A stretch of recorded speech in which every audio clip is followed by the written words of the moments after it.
So we know Jordan Thomas is in the semi-final. To meet him in Group 2, you've got to get through Christophe Pinna, Mark McMahon, Musa Edwards, Connor O'Sullivan, Sonny Roberts, Dylan Rush, Joby Wilson and Albert Forsyth. Each group, you look at it, Greg, very, very strong indeed. Oh, great group, great group. We've got the old, and I don't use that term disrespectfully, but Christophe is a 90s fighter who's really sharp still. It's going to be interesting to see how he performs. We've got some great new fighters. We've got like Dylan. We've got some big heavyweights in Albert. It's going to be a real interesting match. And as we saw in Group 1, the key has been timing and positioning to get through. Definitely. And you know, when you're talking about timing and positioning, these guys would have been watching some of those fights and realizing the importance of their target and their timing. They need to have that.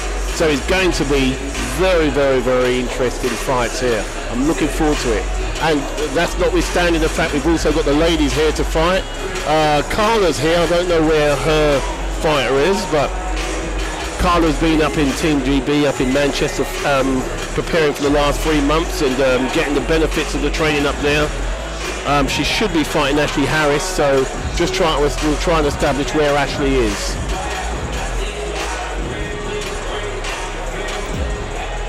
And as you said, looking at this group on the mats, we've got some big lads there, Greg. We've got some big old units here. We have Malcolm. We really have. It's going to be very, very interesting. What their mobility's like, one thing's for sure, if they're static and they're fighting the younger fighters, they will be hit. So therefore, they must get their range right. And I thought Jordan Thomas, very grounded, had his head screwed on. Hey, I've just got to think about my opponent in the semi-final. I can't even think of the final yet. He seems to be on fire at the moment, mentally and physically. Yeah, he is. As I said, the benefits of that training camp is clear with Jordan. He just seems to have that composure. Not only the composure, he seems to have that fighting fitness and focus. So it's great to see. Great to see him come through. We've now got some really interesting fights here with Christophe. Sonny, former England international as well, competed about 10 years ago, come back onto the mat. Good to see him. And he's going to be the guys are going to be fighting some younger fighters here. So great stuff. Well, that was the thing. A lot of heads were turned at the mention of Christophe Pinna. Now, obviously, your history with karate far, far deeper and greater than mine. But the term legend is not used lightly when we talk of Christophe Pinna, is it? Christophe Pinna was a poster boy for karate alongside Wayne Otto for years. He was the French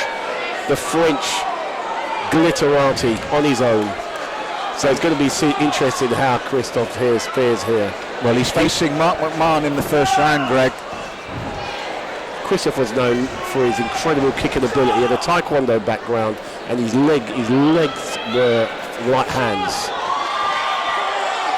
So he's going to take a bit of a while to get going, but I should imagine it won't be too long before we see he put his legs around around his head there. It's a great story as well. There's not one of us here, as we all only get older, not younger, that wants to see a legend turn back the clock and do well. Whether he wins it or not is a different matter, but you want to think there's hope for everyone. If Christophe Pinna comes back and does well, there's hope for you, there's hope for me. I mean, I think in that respect, a lot of people are there willing him on.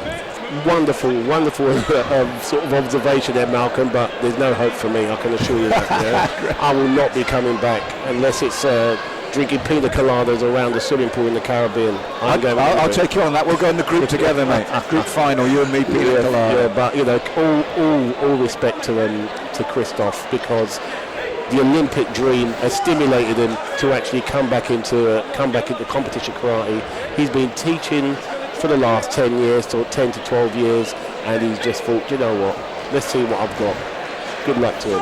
And it's been great for the 10K, the talk about it, the look. When we did the draw and we did a little live feed for it, the faces on the youngsters when we said, oh, and in Group 2 is Christophe Pinna, the jaws just dropped. Definitely, because they know that Pinna is a karate legend. So great to see him here. And I'm pleased to see him. I remember him when I was fighting. He was around the same era. and he was always hard work. Now for Mark McMahon, he can't afford to show him any respect though, can he? He's here to do a job. Well look, if Mark holds off him, he's going to get kicked in the face. It's as simple as that, if not in the body. So Mark has got to close down Christophe. If he stands and bounces with him, he's going to lose. This is it. He's not meeting him. He's got to meet him. You have got to, with a fight like Christophe, especially if you're not a mobile fighter, you've got one chance, and that is to move forward when he blinks, and then you know that you're going to have a chance. If you go back, you are moving on to his technique. So it's going to be very good demonstration karate from Christophe. His legs are still supple, they're still fast. He's defying age at the moment in this opening round. They are still supple, they're still fast, they lack finish. So they just need that little bit of finish to them, and his techniques, little bit of finish there, which can only come through competition. It's not going to come any other way. He can train as much as he likes, but he needs to get that competition sharpness, which is missing. Just that finish again that he needs. And it's easy for me to say, sat here, Greg, in the comfort of the best seat in the house, commentating with you, but I do honestly feel that maybe Mark's just paying him a bit too much respect at the moment. Oh, without a doubt. He's probably had the videos on. I mean, I can't say he has, but watch YouTube. If you watch him, you're going to be worried. So, best thing, as a great man said, head down and forward. That's what he's got to do, Malcolm. Just go, as Christophe moves, just go in, keep it simple, body shot, front hand, and timing. That's what he's got to do. But there is unquestionably a kick on its way. But at the moment, he's still in this. That's the thing. He is. Christophe, on the other hand, should keep it simple. Just look to notch up some points. Just look to I would actually forget the kicks and just take some points to the face and to the body, and then his kicks may well actually become more sharper. And again, it's a good tactic, Greg, because Mark will be waiting for those kicks as well. He's set them up already, he's seen what he's trying to do. Then if you suddenly switch, that's where you can score the point. Definitely. So Christophe has literally won that on his work rate, but he won't get away with that next round. He needs to start notching up some points, and this is what I'm saying. His athleticism is still very good, but the finish is paramount. He needs to get the finish to his techniques to start actually having half a chance of beating any of these young guns here.